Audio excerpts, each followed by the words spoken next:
Liverpool enjoying a safe passage through to the FA Cup fourth round with victory over Accrington Stanley at Anfield. 18-year-old Jayden Downs was on the score sheet, and there was a first Liverpool goal there for summer signing Federico Chiesa. And there was also a debut for the 16-year-old Rio Ngumoha.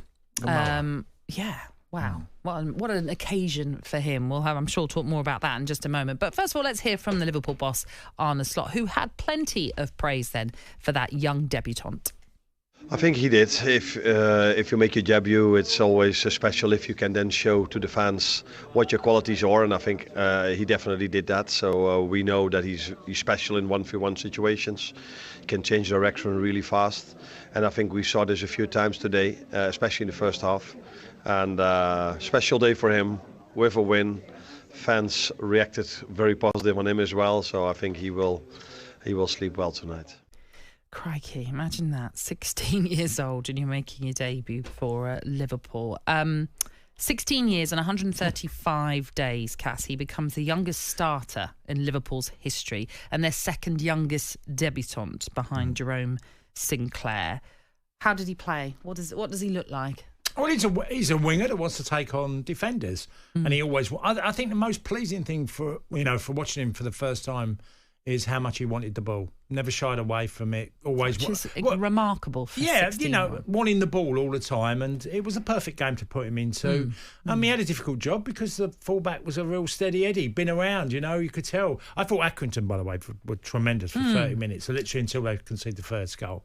I thought they'd done brilliantly well denying Liverpool. But yeah, he done well, and 16 is a long road. And there's a lot to overcome. He's made an appearance. He probably won't make an appearance again, probably to the next FA Cup tie, because that's what Arne Slot will do. He'll dip him in and out if he needs to. But the fact that he give him that opportunity, say, here's your chance, go and show what you can do, and he done okay. He wasn't unbelievable, but he done all the things he had to, and he was always willing to have the ball, and he tried to take on the defender when it was on. He had an influence in one goal. He created space for others. So yeah. Really good. You mentioned, and you're absolutely right to pick out the fact that the first half hour, stubborn resistance from Accrington Stanley. And I suppose that's the surprise. I know I just mentioned they were great defensively in that sense, but a surprise that Liverpool weren't able to break them down sooner. No, and credit to the manager, John Doolan. I thought he set up his team to make it as difficult, try and stay in the game is what you have to do.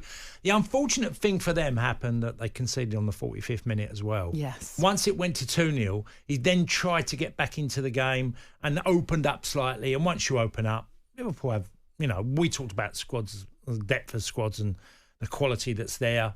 You just saw, even when Dan's come on, and the young lad, he's 18, that he's driving from midfield, stood out straight away, how he was, and got rewarded with a goal. But Accrington made it difficult and nearly got to the stage where it got a little bit edgy. Just when it looked like it was going to get to that period, Liverpool nicked a goal through Jota, and then from there it sort of changed just before half-time. Obviously, coming into this off the back of that defeat to Tottenham in that first leg of the League Cup semi-final, having to have the draw against Manchester United previously, I guess in some ways it was the perfect game for Liverpool to get that winning momentum back into them. I know it's a different team. It's not the full strength 11. But with that game against Forest coming up, just have that feeling back once more. Well, because it was a bit sticky. It just was a bit unusual the last couple of performances. Probably the two most experienced players were Liverpool's poorest, Nunez and Szoboszlai. They're internationals. Dominic Szoboszlai needed some game minutes because he's obviously missed games of late. He got 45 in. Nunez probably will be really frustrated because he hasn't got a goal in a 4-0 victory with all different scorers.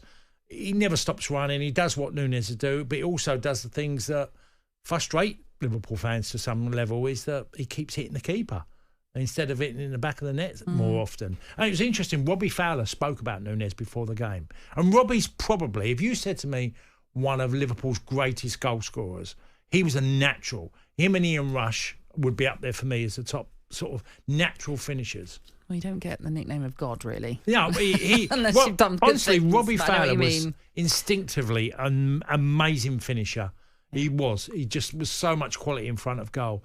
And he was asked that question, what would you do with Darwin? And what did he say? Well, he talked about, decision making, quick. He was talking about quick decisions. He said the natural goal scorers are a little bit ahead of everybody else on the pitch. And he thinks that's what's lacking in Darwin's game. That he's not quite as quick a thinker as he is an athlete. Because if you watch him run, he's really quick and gets around. He says, but his thinking isn't as quick as it is athleticism-wise. Gotcha. So that was interesting to listen to Robbie talk about that. Well, he's a player that you flagged up before anyway, Nunez. Yeah, I just think I've always seen this type of player. And I get that, I love his running and his attitude to the game. And he's always putting a shift in. I love all that about him. But you have to have, at the very top teams, a quality that is unique, that you can do the things that are expected of a striker of Liverpool, or Manchester United or City or Chelsea or all the big clubs you can think of. You have to have that.